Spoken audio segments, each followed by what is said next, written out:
I'm planning on winning them all. And people I look at love from the field perspective. I mean that's our expectation. And I think, but what we have to do a great job, and just like every other team should, if anybody comes on this your deal or anywhere else and says, "Oh, I'm just trying to go 500," or you know, Yeah. I mean, no, who wants to play for that? Uh, I don't.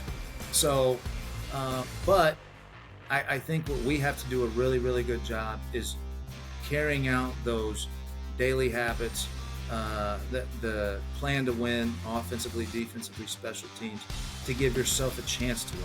And then, Hmm. you got to live with the result. This is the Mental Mettle Podcast, where we explore how to forge mental toughness and resilience in every aspect of life. Welcome. I'm your host, Coach Matt Thomann. I'm an ICF certified professional coach with a background as a teacher, basketball coach, and athletic director. But my journey took a dramatic turn in 2020 when I survived both cancer and a stroke. Those experiences shaped my mission to help others grow stronger in every facet of life. Today, I work with athletes, coaches, educators, and anyone who believes that positive mental health is both achievable and a personal responsibility. This podcast is dedicated to helping listeners develop a positive version of toughness, one rooted in resilience, focus, and growth. Whether you're looking to excel on the field, in the classroom, or in life, this is your space to learn, grow, and take action. Join me on this journey, and together, let's forge your mettle. Welcome back, Metalheads. It's Coach Thomann on the Mental Mettle Podcast. I want to start today's podcast with, usually I end with a little bit of gratitude. I'm just going to start with it today. Just kind of let you know what I'm feeling, where I'm coming from. And it's the middle of July right now. And my gratitude right now is off the charts because I am crazy busy, and I see that as gratitude, to be able to. I'm about 4 years into this mental performance coaching gig. I started Mental Mettle Coaching in 2021, and at like any other business that is kind of organic and you open your own, it's it's a slow upturn. It's just there's times, and there's still times that it goes up and it goes down, and you're like, I don't know if I should be doing this. And then this last couple months, I am so busy. I'm driving all over the place, working with teams, working with coaches, doing some professional development, working with individuals virtually, and it feels really good to be that busy and just be talking with so many different coaches, so many different teams, and just really enjoying it. And that's my gratitude, because I know that I've got a lot of listeners here, and I know that a lot of the growth that I'm seeing is from people sharing stuff and sharing the idea and telling people, their friends, their coaching friends, parents, athletes, about mental mettle coaching, and just understand the message I'm trying to get out there, what I'm trying to do. And it's, I try to, like any business, I try to do some marketing, try to do some things, but it's just hit and miss. It happens because of people like you guys and gals just sharing my name, sharing the stuff, and it makes such a huge difference. And I this is my platform to thank everybody personally that's doing it, because I don't even hear about everything. I don't even know how I get connected with people. A lot of times they just reach out to me, and I know that it's from somebody sharing it. So if I haven't thanked you personally for sharing stuff, my apologies, but this is my thank you to everybody for liking, sharing, subscribing, getting the word out, and making me as busy as I am. And I love it. It's fantastic. So thank you so much to everybody that's doing it. And I just couldn't be happier doing the job, doing this business that I've created, and just thankful for this position that I'm in, especially considering the reason that I jumped into it and where it came from and how much of a struggle it was at first. So thank you all so much. I can't thank you enough. So let's jump into the topic today.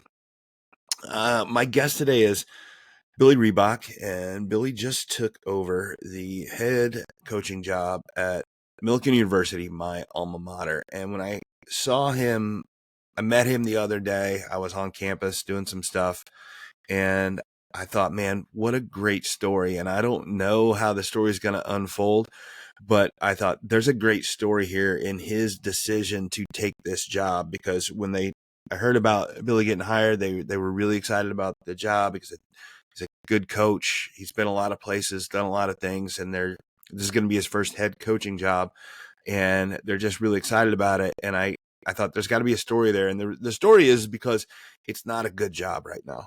Millikin University, I started looking at some of the stuff, and I mean they played their first football game in 1903.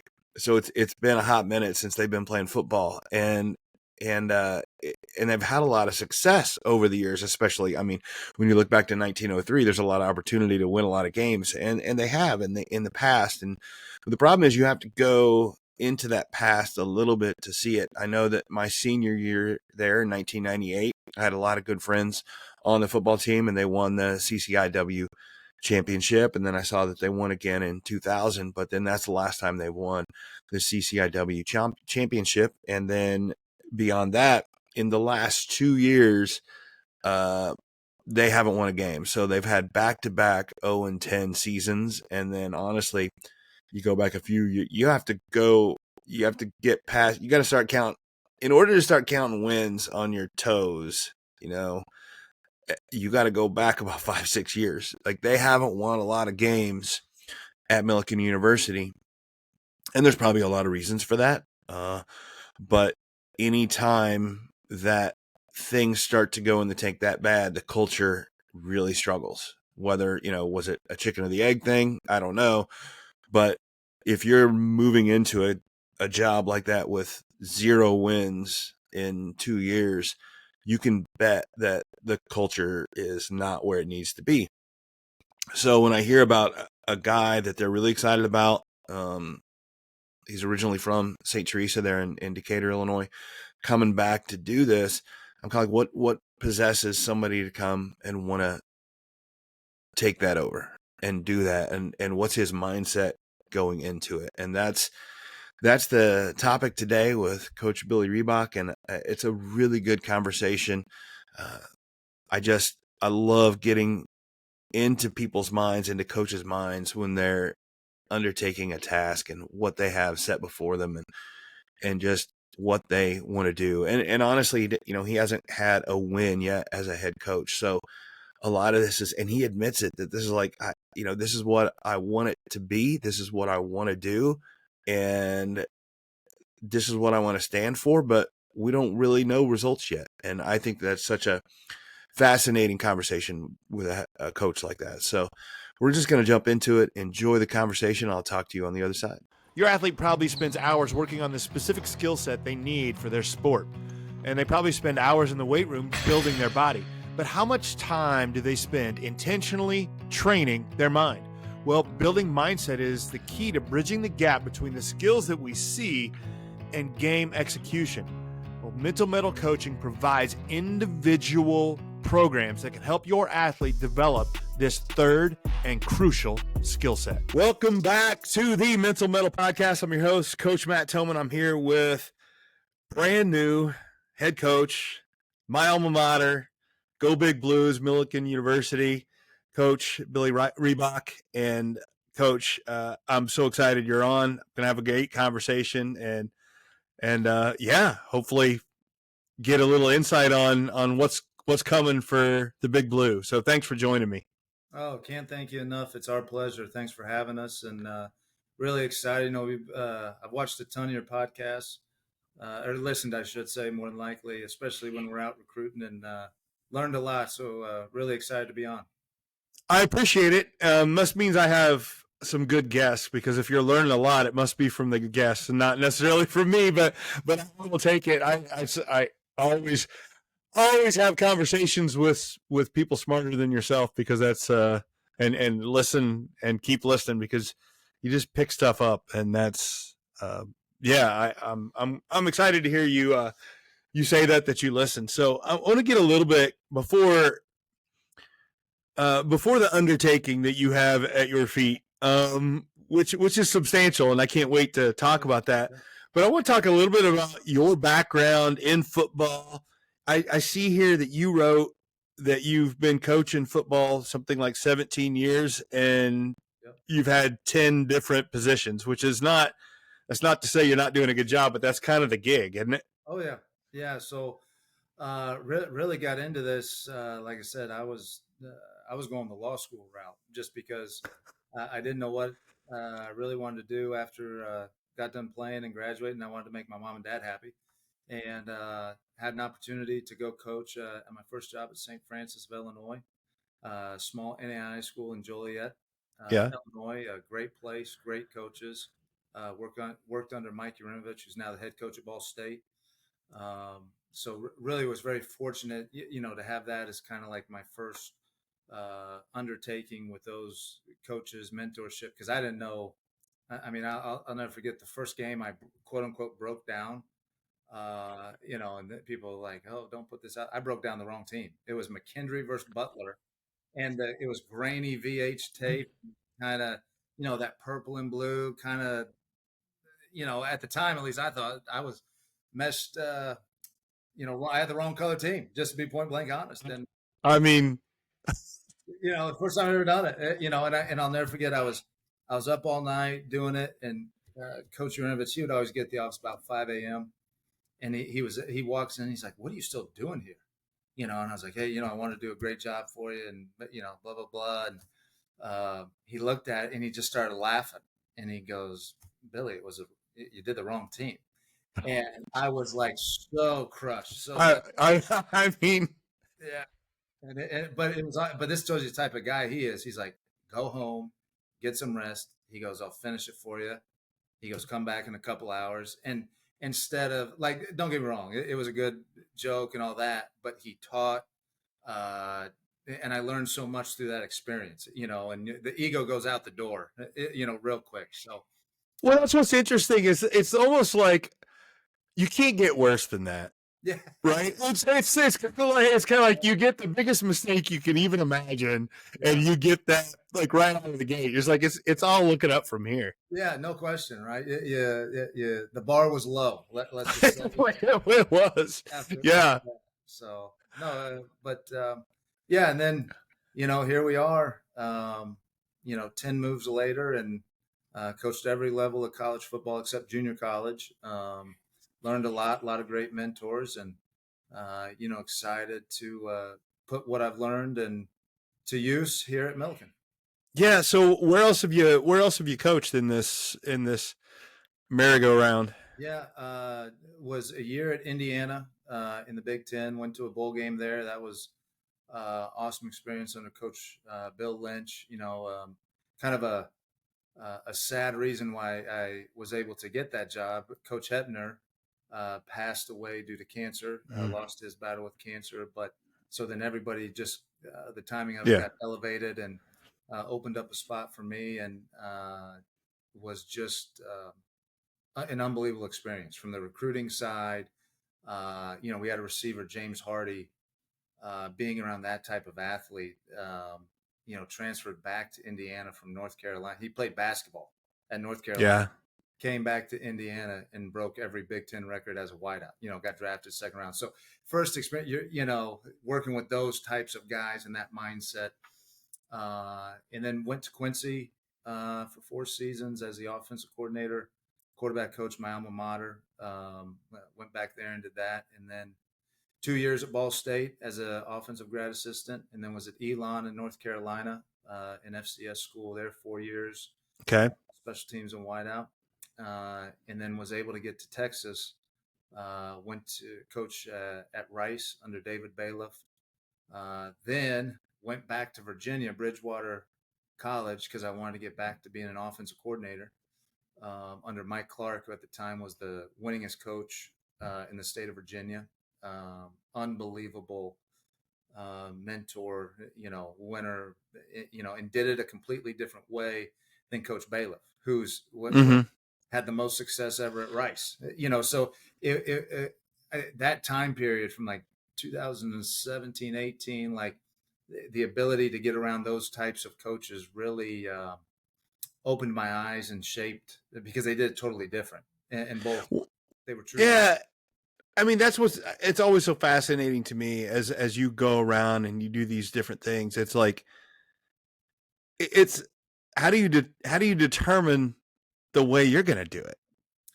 Yeah, that's a great question, and I think what I've learned is that I've kept these notebooks and these computer Yeah. files and all this, and made notes like, man, this is how I'll do it. But I think until you sit in this chair and you're faced with those experiences, I think you can have a plan, but it's like having Mm-hmm. to work the plan for the unexpected, right? And I think to me it goes back to how I was raised, and the values instilled and all that. Those things are showing up more and more when you get put in these decision making situations. Things that my mom and dad used to say, that still hold true to this day, of course, right? So and then Coach Bailiff, that was a huge turning point too, because he always said, chase responsibility, not money. Mm-hmm. If you find the responsibility, the money will come. And I've been fortunate. I have a great supporting wife, unbelievable, that has allowed me to make these moves, to work for, maybe it wasn't quote unquote the highest paying job, but we went to work for the best head coach at the time. I Right. made a concerted effort to work for people that are winners, and that have done it. And I think goes back to your point, seeing people that have done it, and it's not a pipe dream. There's a reason. Like when I was at Midwestern State in Texas working for Bill Maskell, he's the all-time winningest coach in the Lone Star Conference. There's a reason, Yeah. and you can just pick up on his daily habits and how he goes about. Yeah. I think success on any level and anything is rarely an accident. I agree with you. Like, which is why the more you kind of just dig into people and what they're doing and their habits, and like you said, it's like, because it's funny when you're talking about the things that your parents taught you, and I'm formulating a question in the back of my head. It's like, what are the tidbits you pick up as a little kid that your mom and dad are saying that you're gonna apply to some offensive scheme? Like, how do you you know what I mean? How do you take those things that mom and dad always said that actually help you decide what type of football team you're gonna, or how you're gonna play the game of football? And it's probably there. Yeah, yeah. I think I always go back to this. My mom and dad always, everywhere I've been, talking about coaching or dealing with players, or I'd complain, and my dad he'd be real silent on the other end. And when I was calling home, he's like, "Are you done?" Like you Yeah. complaining, and it's not solving the problem. Like it's kind of like Noah with the ark. Like, I know it's raining. Either help me Yeah.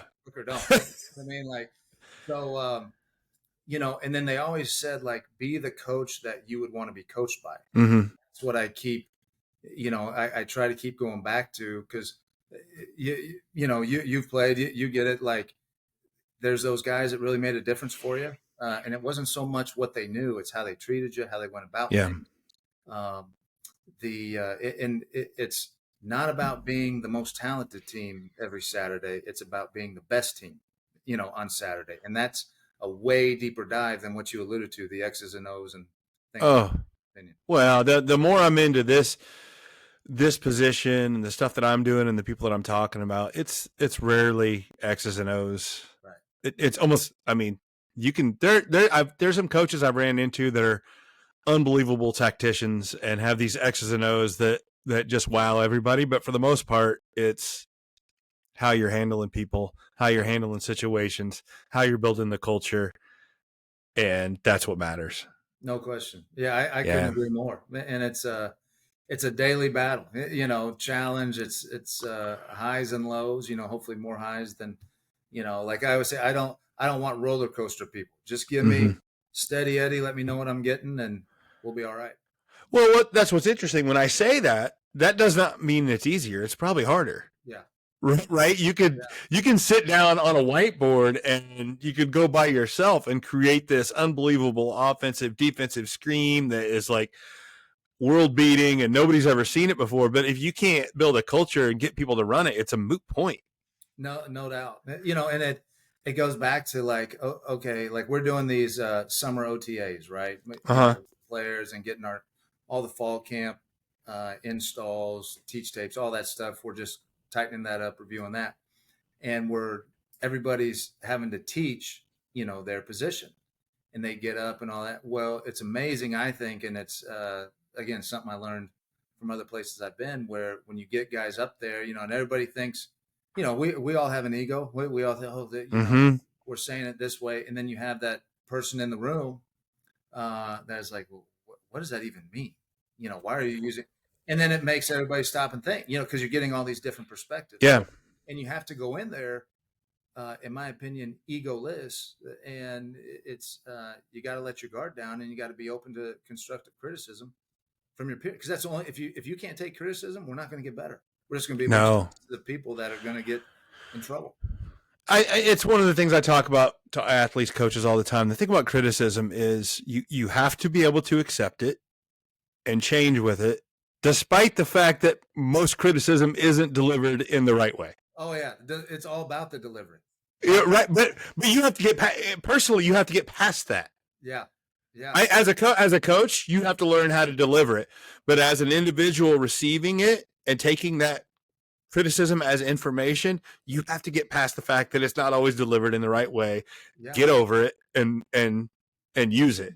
Yeah, and I think that's one of the hardest things. I struggle with it daily. It's so hard. Yeah, it's really easy. When I'm the one delivering the criticism, I'm like, come on, just say it. But when somebody's critiquing me, I mean, I'll be honest. I'm, inside, you start boiling a little bit. It's hard. And then you stop and think back. You're like, man, well, they're right. And yeah, that's where you got to learn and grow. Well, it's all the time. It's like coaches, and this isn't saying you, but it's most coaches. It's like a lot of times we're asking our players to act in ways that we really aren't very good at. And it's, you have to dive into that. You have to think about that. Yeah. And I think, to your point, I think what separates the great coaches from the quote unquote average are those people that, when they don't act a certain way or can admit their mistakes, they show vulnerability, realism, whatever you want to call it, to their team. Because I've noticed, like, when you do have those faults and you admit it to your team and you're honest, just like anything, everybody wants the truth, like even when the truth hurts. But it brings, once you get past that initial pain, so to speak, in my opinion, then everybody comes together even more. Yeah, I talk about it all the time, how the importance of, I don't know quite the word for it, but like you have to have vulnerability in a safe setting, right? Yeah. Obviously there's places you cannot be vulnerable, right? but like with your staff, with your players, if you're going to believe that you're building a football program as a family and a culture, that you have to be able to be vulnerable. Every person in it has to be vulnerable for that growth. Again, really hard to do. Especially us guys. We're not taught to be that way. It's not natural. It's tough to do, but it's good to see that you're at least thinking about it. Even if it's not hard, even if it's hard to do, you think about it. And I'll piggyback off that. You know what I've noticed the older I get, and I guess maybe I'm more aware of it now, is that when you try to create that culture of vulnerability, respect, because again, that's how I believe in growth. In my opinion, it's so easy to see the person that wants to be the smartest in the room. Oh yeah. They stand out even more. You're like, okay, I know where we're at with you, buddy. Well, and I think sometimes I'm with you. I can pick that person up because I have at times tried to be that person. Oh, no question. Right? So, yeah. Yeah. I'm not saying, I 100% agree with you. It's just when you start to implement these things or try, because it's an ongoing struggle, it's just your eyes become, you're like, oh my gosh, this is the stuff I was missing, Yeah, no, I agree. To your point. whoa, was I that guy? Shame Yeah. on me. Yeah, I know.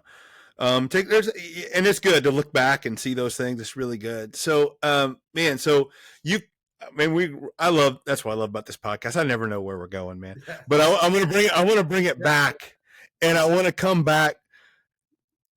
Tell me about the decision. I'm going to be real for a moment here, Coach.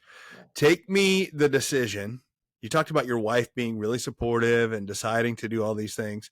Talk to me about the conversation at home that you tell her, I'm going to go take over a football program that hasn't won a game in 2 years. Yeah. She laughed.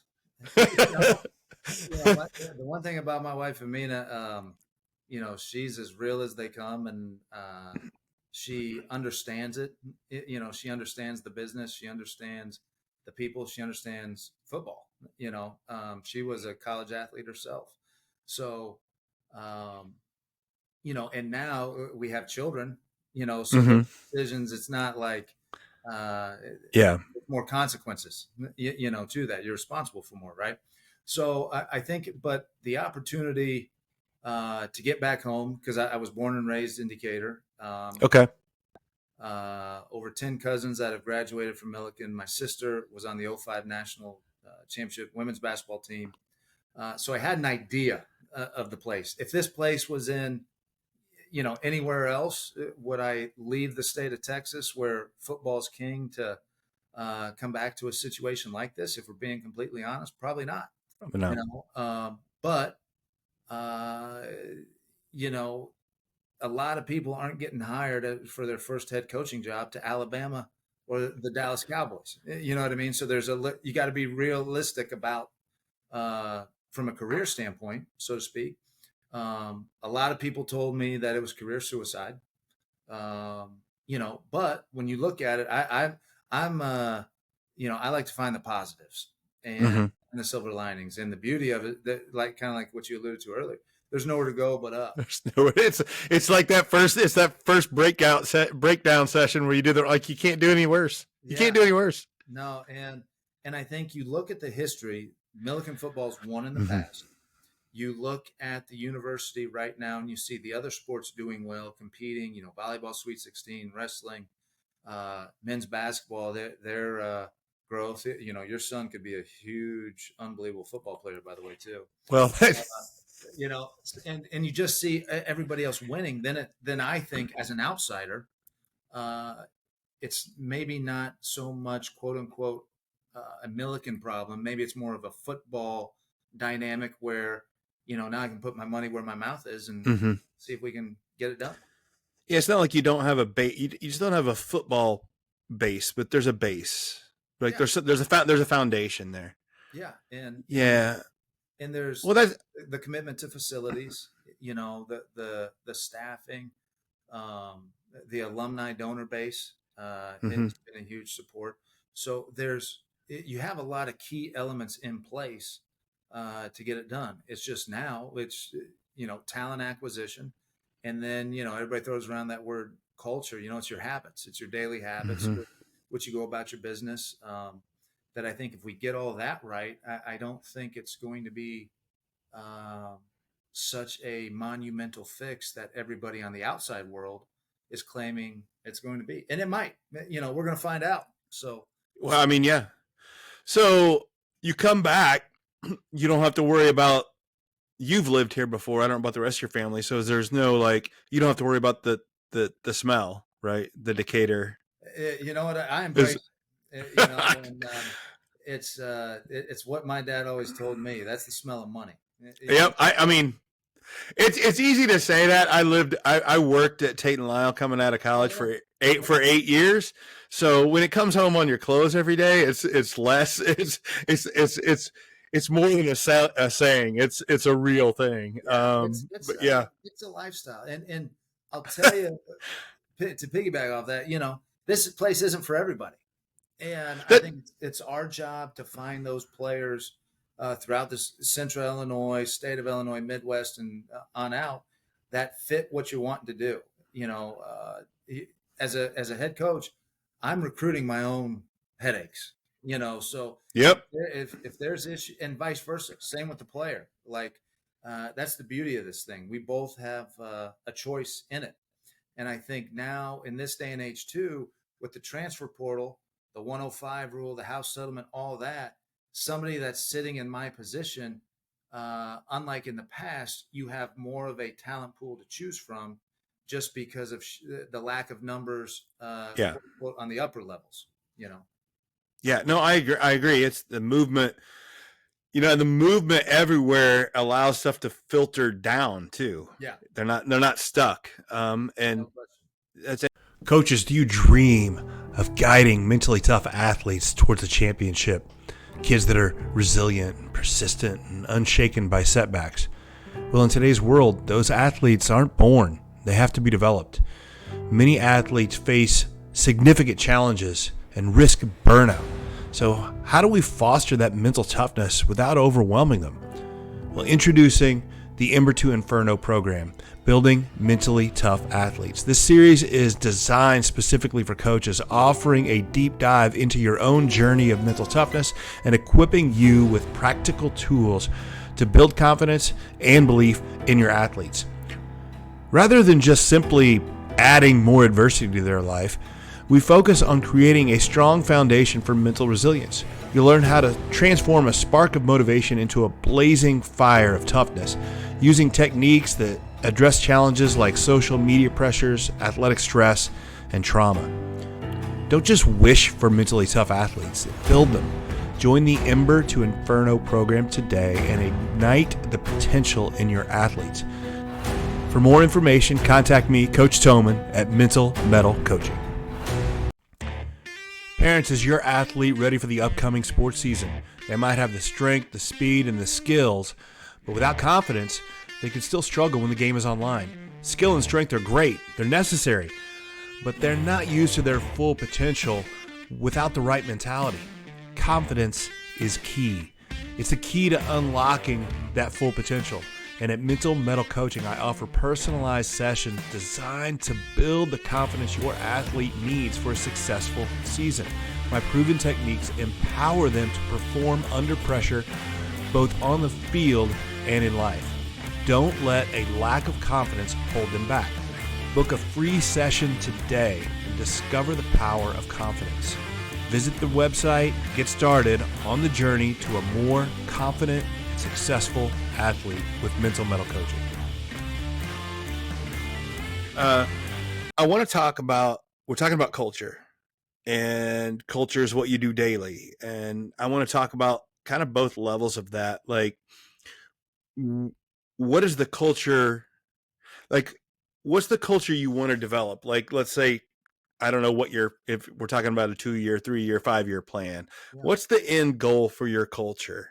Like, if you have some words to describe it or what you're looking for. Yeah, I think it's to create an environment where there's people enjoy being part of it and coming to work. I don't ever want a kid or coach to dread a workout or practice or something. So it's, and you can put a bunch of different, Webster's dictionary words on that, Mm-hmm. but it's enjoyment, but you also have that sense of urgency / accountability to get things done. I hate people. I hate idea people. Like I like doers. Doers. The world's full of oh, this, that. Well, show me the person that actually did it. Those are the people that I want to talk to and be a part of, and that's what we're trying to create. And I think there's, like anything, there's those values, and we're going to treat people with respect, do it in a first class manner. I always not joke with the players, but I say, do you want a head coach that's out in the bars, disrespecting their wife, family? No. Well, I don't want a player that's disrespecting a professor, showing up late. Not, Yeah. Advice, it's, so much like when I was growing up, and I don't know about you, but like the player was here, the coach was up here. That's it. Like Mm-hmm. if I even said one word to a coach, I had to deal with my dad. You know what I mean? And I think now and he was right. I firmly believe that. But as you get older, you need to create that. Hey, there's a level of mutual respect and communication so that we can get the best. Because at the end of the day, I truly believe nobody wants to be a loser. Nobody wants to get an F, in class. It's how you go about that, and that symbiotic relationship to navigate that process is, it's a daily, I don't want to say struggle, but it's no 2 days are the same, in my opinion. Yeah, that the idea about nobody wanting to be a loser, I agree with you, but it becomes like, you get 3 or 4 games into the season, you haven't won, it becomes this defense mechanism, right? Like, Yeah. and then but you have that's the fight. That's the daily fight, is to be able to do that. And I'm picking up stuff on that. The idea of like, you'd rather have a doer than a thinker. I love the idea. I tend to be that way. But that means as a coach, you have to be like accepting of mistakes when they do, right? Oh, yeah. Right. That's because that's the thing, right? Yeah, What did you say? Yeah. just fail fast. Yeah. I just Yeah. wallow in our mistakes. And like, I've made a billion mistakes since I took this job, and I've learned. I mean, I got a whole, notebook and file full of them. But the one thing I will say I've tried to do is, like I said, practice what I preach. Fail fast, learn from it. Don't make the same mistake twice, or try not to. Mm-hmm. And then, keep going about it, because there's things that worked in Texas that aren't going to work here at Millikin, or vice versa in North Carolina. And that, I think, is um, the challenge that you got to figure out, and you got to know your audience. You got to know your clientele. You got to know the university, the alumni base, all that. And I think, the more you wallow in it and just like, oh, I'm an idiot. Okay, everybody knows you're an idiot. Let's move on. Yeah. Let's fix it. And I think too, who you surround yourself with plays a big part in that too. I'm very fortunate, Of course. staff that share in the same values. Yeah. I mean, when we talk about the importance of vulnerability, it's right hand in hand with the ability to fail. Yeah. Or to accept failure. It's like, because if you're the type of person that says, I don't want to ever be vulnerable, you probably never try to do anything that you think you're going to fail, which means you never really change anything and you never actually get better at it. Right. If you're fine with vulnerability, if you're fine with failure, like, we have the assumption there is after you keep failing and you make changes, right? Right. That's a whole nother story. If we keep making mistakes and we don't change anything, which people do that, but, no question. But yeah, but that's the plan. What's the sales pitch right now when you go in to recruit a kid? Oh, easy. Opportunity. There is no greater program in America. Everybody says, oh, you're competing for the starting job and blah, blah, blah. Well, when you got that junior, senior that are returning all conference, like we're going to have when we have this thing set up the way I want it, then it's going to be, hey, come in and compete, but more than likely this thing set up, learn, continue on and grow. And right now we don't have that. We're going to be a large roster, and it's going to be a huge. I'm so excited, little bit nervous. We're having a huge influx of talent and newcomers, transfers, seniors mixed in with our returners, and it's two totally different perspectives, right? You alluded to it. You have this group who's kind of been beaten down. You have this kind of, I call it hero complex, bunch of saviors. You have some transfers that have a chip on their shoulder, feel they've been wrong. You have some high schoolers that think they should be, I mean, it's a bunch of different stories, right? Everybody's got their own story. And then you got to put it all together. Mm-hmm. And that dynamic, I think, is going to be so. I'm telling you, Amazon Prime should come do an all access. It'll be made for TV. I promise you that. I mean, it's you got all these ingredients that are. I don't know. It's you're trying to put it together, and you're the guy trying to make soup out of the thing, right? No, you're exactly right, and and that's where I think you just gotta. You have your plan. But you got to be ready to change and adjust. It's like, doing these installs, going back to the X's and O's, right? Like we're having this huge, what we believe is going to be an influx of talent. Well, what we maybe were coming out of spring, offensively, defensively, special teams, could be totally different once we get into like practice for a fall camp. We're like, whoa, we stink at this. We thought we were going to be good. Well, we better pivot quick, because these are our strengths. It's constantly identifying those strengths and weaknesses, and how to maximize them, and I guess hide, so to speak, the others. Yeah. So as you're putting all these people together and you're trying to create this thing and trying to be this culture, I mean, it's a big undertaking, and I applaud you for it. But it's kind of fun, but it's also kind of nerve wracking to do it. But yeah. What's the I feel like you got to have, like, what's the true north? Like, what's the non-negotiables? What's the the Coach Rieboks? This is what we're going to do daily, all the time, to build this culture that we want. Yeah, the tough, disciplined, physical, doing it in a first class manner. Like, I've been fortunate to be around a lot of programs, have a lot of success, and there's a way with which you go about it. And you will never watch our team and say, man, these are a bunch of soft, undisciplined. We might get beat, and you might lose. That's part of life, but you're going to leave there and you're going to have to go see your athletic trainer the next day.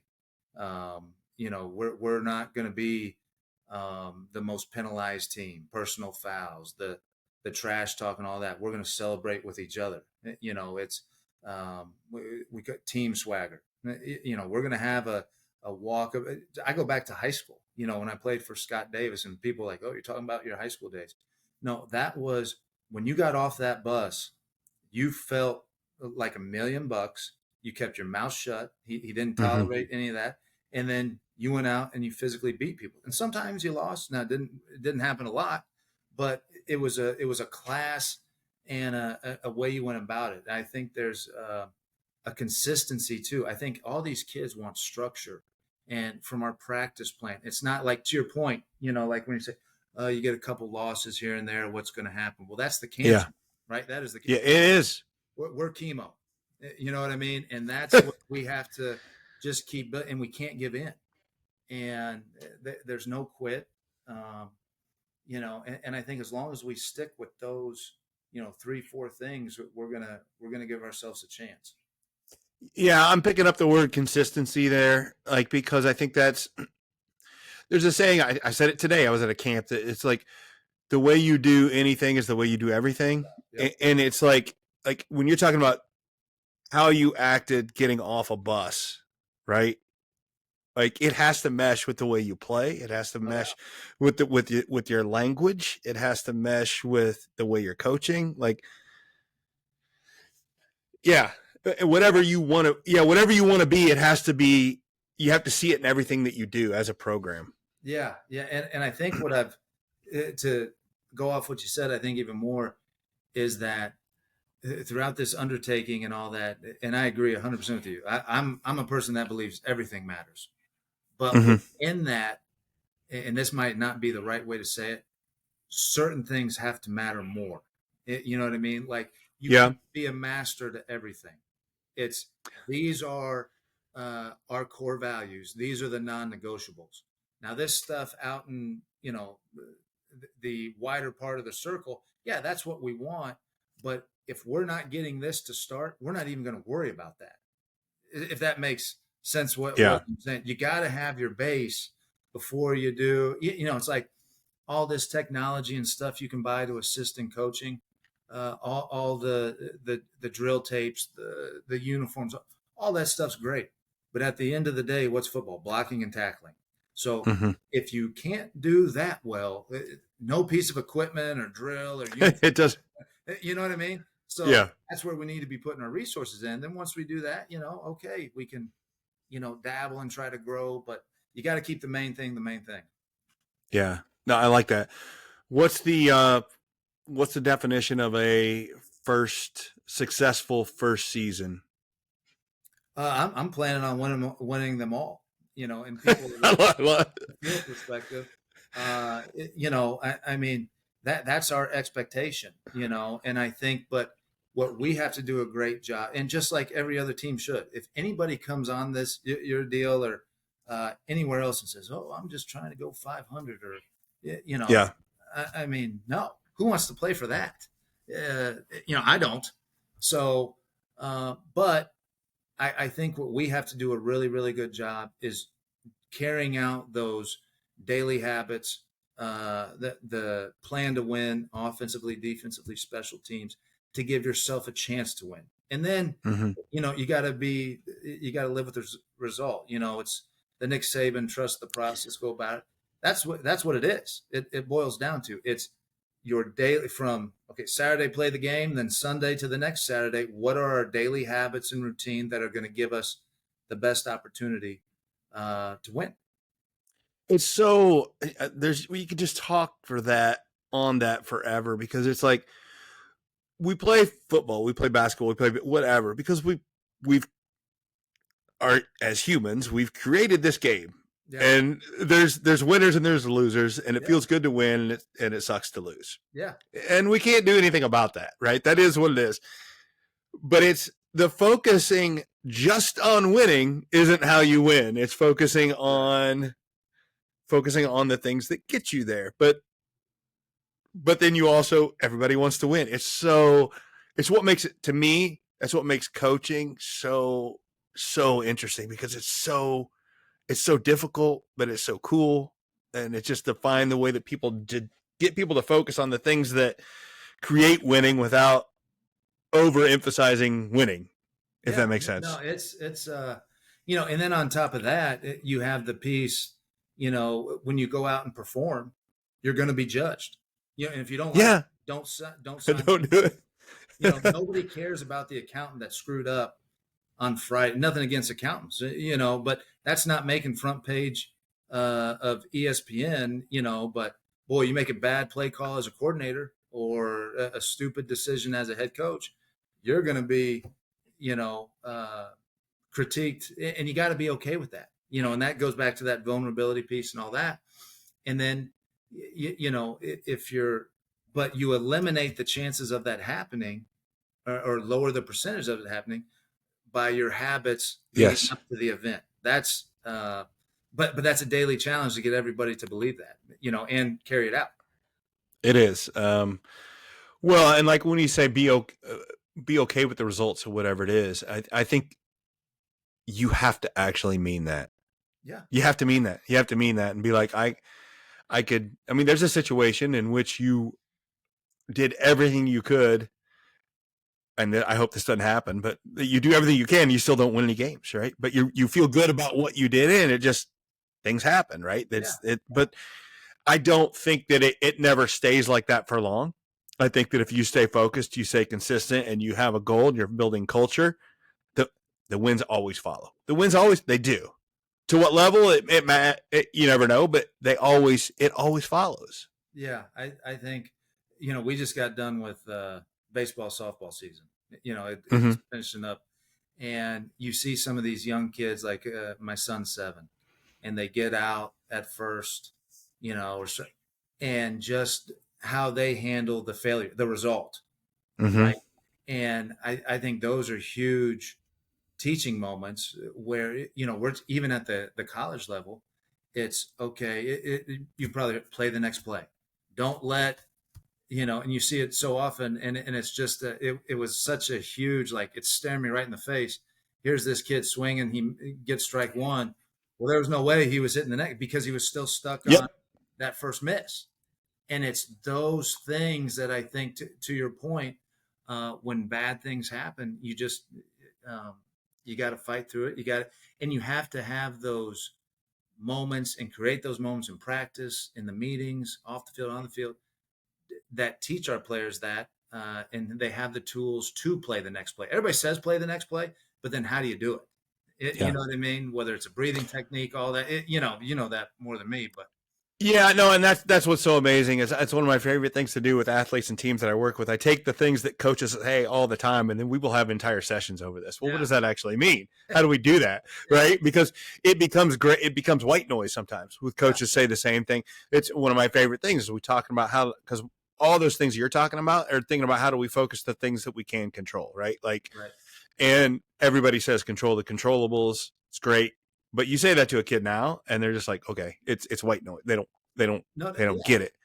But you have to start digging into that stuff and talking about what does that mean? And what does culture mean to you guys? And I'm excited for the undertaking that you got. I think they've got the right guy for the job. I'm excited for what you're going to do for the Big Blue. Man, I'm hoping. I'm thinking you're going to be able to turn some things around. So you've been at it for a little bit right now. Mm-hmm. What's the difference between how long you've been at the job now? Have running practices, doing stuff? 16th. Okay. 24. Yeah. So how's the outlook changed in those 6 months, 7 months? It's came in pretty naive. If I'm being honest, and then you dig into anywhere, and you figure out the good. You figure out maybe we can tweak some things here, and then the bad as well. And then you go about, and that's in all areas, on and off the field with your players, coaches. It can be as simple as footballs. You know what I mean? All that good stuff. So it's implementing your processes to each, I guess you would say, realm that touches our players. If you affect our players in any way, shape, or form, it could be the lady in the mailroom. Our play, like that matters to me. So you had, and there was a point. What was so crazy, and I don't want to say miserable, but I had a hard problem saying no to anybody. I was like, yes, yes, yes, yes, and then you start getting pulled in all these different directions. And then there was about a 2-week period where I was like, I'm losing track of the main thing with the team, the players, because you're trying to do all these other things to set it up to help everybody. But really in the end, that's not the most important thing, Right. And learning that. And I think the outlook is that, sum it all up, there's hope, but hope without results is not going to get it done either. So we're putting in the work, and that's how you earn the right to have a chance to get that passing grade, to be on Dean's list, or to win a CCIW championship. It's not hocus pocus magic. You got to do the work. Agreed. And I think that hope, when you really see things like hope, people can, I don't know, think that is silly or not really something, but I think everybody that wins a championship has hope. No doubt. Yeah. Right. So I know you can't do it without it. Right. But I do know that. I mean, I think you have to have other things, but if you have no hope, you really don't have much. Correct. Yeah. And I'll tell you how you get hope. You get really good players. Absolutely. At the end of the day, it's that all plays a piece into it too. And that's where you have those special seasons where you have talented players that buy into everything. And I go back to the great seasons I've had and the not so great. And I go back a year when I was at Texas A&M Commerce. We were like 8-3, and everybody was like, and most people, that'd be a great year for us. It was the most miserable year of coaching I've ever had in my life because we underachieved. We had so much. Yeah. Mm-hmm. And there's a myriad of reasons. And it was probably one of my worst coaching jobs as an offense coordinator, if I'm being honest with myself. And that's what you try to avoid, not let happen, so to speak. Right. So that's the challenge. Oh, expectations are a killer sometimes. Yeah. It's they really are. And I've learned, I agree with that, but then I've been places where there aren't, and places where there are, and I'd much rather deal agree with the expectations, because that's you're probably, you want to be around with people that care. Mm-hmm. That's what I think is special about Millikin, is because even with the challenging times we've had, so to speak, there's still a high level. Like there's people they're expecting championships right off the bat. Yeah. When you and I both know the history in the last couple of years here. So It's our job to deliver and give them and what they want and make them happy. Yeah, and you're talking about getting those players, and that's so important to get those. But I think that good players are going to be attracted to a good culture, Yeah. and like I'm talking to you right now, like people will be attracted to that, like high school coaches, parents that influence these kids, and I think that's probably that's probably one of your biggest tasks over these last few months and in the couple years ahead too, is No, continuing to. it's the biggest. Yeah. You're changing an image and brand that has been quote unquote decimated for a couple years. So it's a huge undertaking, but that is it goes back to how you talk, how you dress, how you act, where you're at in the community, who you surround yourself with. Yeah, all that matters, because and the more and more you do that, and you get out this is the beauty of Decatur too. When you get out and engage with the community, they will support you. Mm-hmm. But if you're going to sit in the office and be a hermit and just think it's magically going to, good luck. Yeah. I don't know how you do that. Yeah, no, it's well, if you're getting out and you're doing it, and like you said, but then it's like you got to say yes to everything, and it's Right. so it's Yep. you got I know it's you got a lot get going, and it's tough, but I think you're on the right track. I'm excited for it, and I guess last question I always ask: what did I not ask you that I should have, Coach? What did I miss? You're pretty good with the questions. All right. It's like I said, it's an exciting time here. It's a lot of change for with our new president. The new Rathje Athletic Performance Center. I think that's been a long time coming, from what everybody tells me, and I think that's going to be a huge piece. And I think just the buzz, the overall commitment. I think these are going to be positive times for not just athletics, but the university as a whole. And just really excited and humbled to be a part of it and to play our role to help facilitate that. Awesome. Well, welcome back to Decatur, and I'm glad you're here, and I'm excited to see it. I'll definitely get down and catch a game this year and check in on it. Awesome. Well, can't thank you enough, and you're You always bet. welcome. And anything we can do, please let us know. Will do, Coach. Best of luck to you, and go Big Blue. Yes, sir. Go Blue. Your athlete probably spends hours working on the specific skill set they need for their sport. And they probably spend hours in the weight room building their body. But how much time do they spend intentionally training their mind? Well, building mindset is the key to bridging the gap between the skills that we see and game execution. Well, Mental Mettle Coaching provides individual programs that can help your athlete develop this third and crucial skill set. So, in a word, when I have that conversation with new Millikin head coach Billy Riebock, in a word, I come up with values and the importance of values. He started the conversation by talking about values that he learned from his parents and how they are going to apply to him taking his first head coaching role.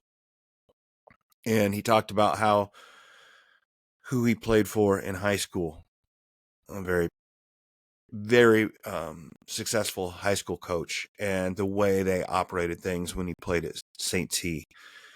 And that's how I know that what he's going to do, what he's trying to do at Millikin University, it's not going to be easy for him. I'm not saying it's easy for him, but it's going to be easy for him to stay focused on what he's trying to do, because he's not trying to be somebody he isn't. He's leaning into the values that have been instilled in him from when he was a little kid, from when everything he knows about football. He's just trying to instill those values. And it's one of my favorite things to do with coaches and teams when I get in is work on values and identifying the values that we share, identifying the values that are important to us, because not everybody has all the same values. And I think the more that you can lean into your values, the more authentic you are. You become the coach that resonates with people, that builds the culture you want. If you're constantly trying to be a value or leaning into a value that doesn't make sense to you because you think that's just the way it should be, or you copy somebody else, you're just trying to be somebody else, it's really hard to stick with that. And I see a lot of excitement in Coach Riebok and what he's trying to do there. And I know that excitement comes from he wants to build. He has, man, he's got a blank slate. He's got a white, he's the painter sitting there with a blank canvas, and he gets to create the program that he wants using the values he wants. And you can say what you want about why would you take a job like that, but that's cool, right? To be able to say, I get to make this program what I want from scratch because there's nothing. It's nothing, right? You might look at it and say, well, it's a terrible culture. Why would you do that? But nobody's going to care. Nobody's going to blame you if you blow up the culture and restart it however you wanted. In fact, they would expect that, right? So you have this wide open idea, and he gets to be able to instill his values the way he wants to do things. And just, I love his idea of making sure that they're first class and discipline. Those are things that he learned early on. And that's not going to, if you've met Coach Riebok, that is not going to be hard for him because he's a first class individual. So he knows what that looks like, and he's going to be able to push that, and he's going to know when they're not doing it, and it's going to be easy for him. And just also talking about wanting to play with that, he mentioned 3 words together on his culture: joy, accountability, and urgency. And that's to me, that's fascinating because those are, I love that he fixed joy in there, because I think the urgency, obviously you haven't been won a game in a couple of years. There's some urgency there. We start talk about starting with a blank canvas, and there's only one way to go up, but everybody wants to win. So there's some urgency there to start getting some wins, but how to do that with joy.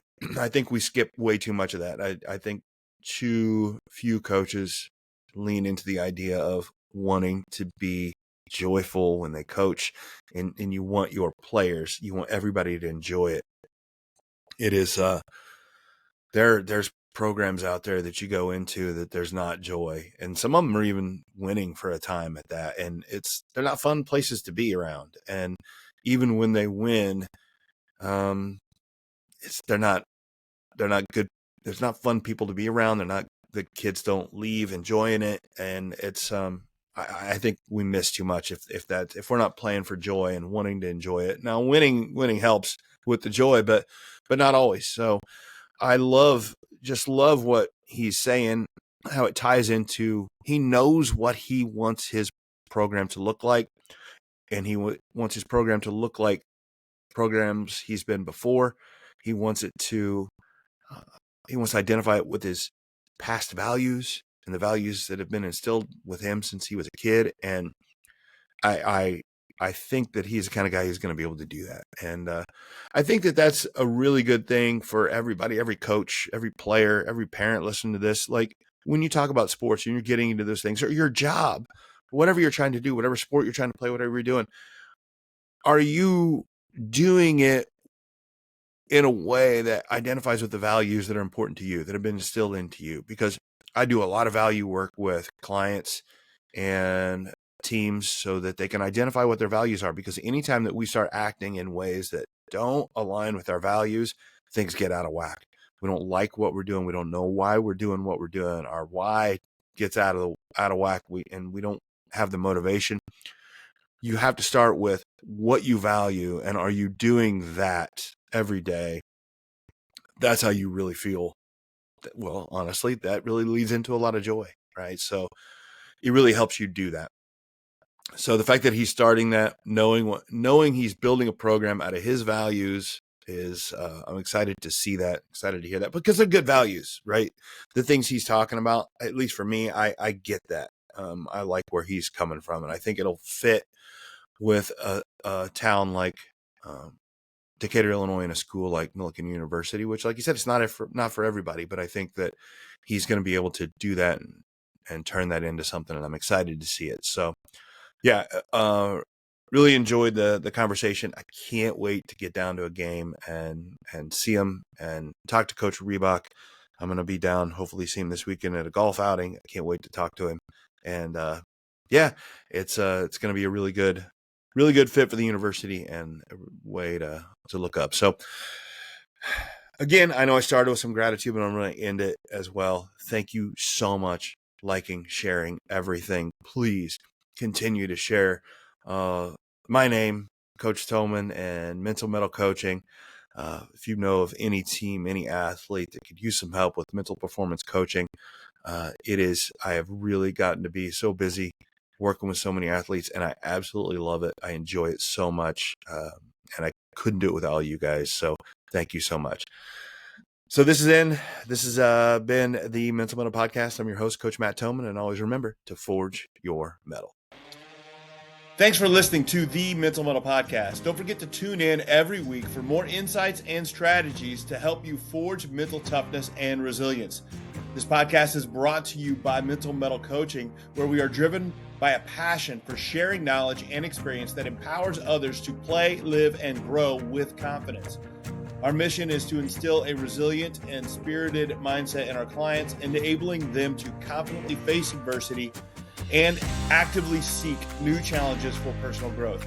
At Mental Mettle Coaching, we offer individual coaching, group coaching, and professional development for schools and businesses. Whether you're an athlete, educator, or professional, we're here to help you unlock your potential and thrive in every area of life. Until next time, keep growing, stay resilient, and always remember to forge your mettle.